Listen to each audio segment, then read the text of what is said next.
Zoom చేస్తే ఇదమ్మా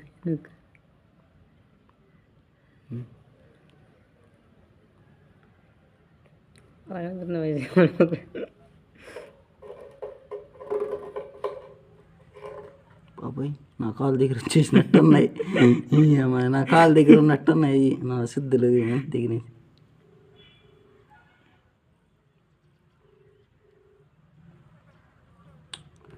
అసలు ఇంకెటు కదలకుండా ఉంటే అలా రికార్డ్ చేస్తూ ఉంటుంది. కొద్ది కూడా కదలకూడదు. ఇంకా ఎలాగ పట్టుకోమన్నాడు దేంట్లోనూ చెయ్యి కొద్ది కూడా కదలదని ఎలాగ వేస్తారు 2 చేతులు ఎత్తి.